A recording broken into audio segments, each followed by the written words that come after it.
Guys, got a chance to see Ant-Man last night, and if you've seen me talk about Ant-Man on the channel before, you'll know that it was a couple of weeks, maybe a month ago, that I decided I was gonna get excited about Ant-Man. I don't want to go into the theater with low expectations and then leave thinking like, oh hey, this movie wasn't shitty. And I also didn't want to go into the theater a little too hot and then think a good movie was actually just kind of meh because I was expecting it to be a great movie. So I was very consciously managing my expectations for this movie. Anyway, all that to say, apparently, I'm very outstanding at managing my expectations because I really enjoyed this movie. There's this nebulous sort of ever-changing cloud of my favorite MCU movies that's got Avengers and Winter Soldier and Guardians kind of all mixed up in there. And then right below that, where the first Iron Man used to hang out, is Ant-Man. The movie was super fun all around. Paul Rudd does his Paul Rudd thing and works really well for a leading man. It seemed like he even got a chance to riff a little bit, and it didn't seem like all of a sudden we were in a Judd Apatow movie, which was really cool. Michael Peña is hilarious. If you haven't been a fan of Michael Peña up to now, welcome aboard. And Corey Stoll as Darren Cross, Yellow Jacket, is just 100% evil. He shows up in the first scene and he's like, guys, just so we're all on the same page here, I'm crazy, I'm pure evil, and I'm gonna play it this big for the rest of the movie. And I loved it. It was a blast. It also didn't suffer from the thing that is really driving me crazy about a lot of the recent blockbuster movies, and that's all of the exposition in Ant-Man, all of the character info that we get, their backstory, none of it is useless, which is awesome.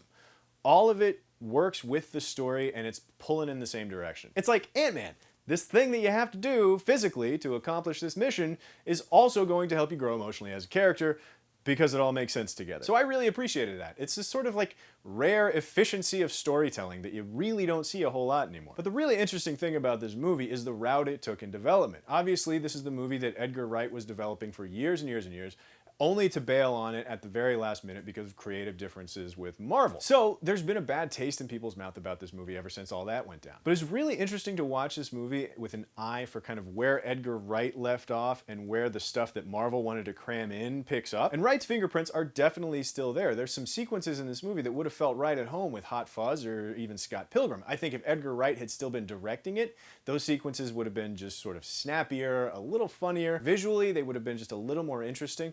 But on the whole, Edgar Wright's influence on this story and on this film is still pretty apparent. I wouldn't say it's front and center, but it's still there. Meanwhile, it's also pretty clear where all of the stuff that Marvel wanted to cram into this movie that probably ran Edgar Wright off, it's pretty clear where that stuff is. There's some cameos from start to finish. There are cameos in this movie that tie Ant-Man into the broader MCU in a really clear way. So by the end of this movie, it's very clear where Ant-Man fits in with the rest of the MCU. And that's the other thing that Ant-Man did really, really well, I think. At this point, the MCU, it's not like it's another Captain America movie or another Iron Man movie. These are all chapters in the same story at this point. So it's interesting to see a new character come onto the scene because the film immediately has to deal with the existence of the Avengers in this world and what does this character think about the Avengers and all the crazy shit that's been happening over the last couple of years. And Ant-Man didn't feel like any of that was shoehorned in at all. They made a film that exists in a world that has all of these story threads going all over the place already, and it served all of those story threads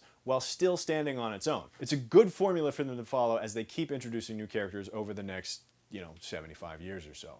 So, that's what I think about Ant-Man. It's a real fun movie. It's a quality entry into the MCU, particularly after I didn't like Age of Ultron all that much.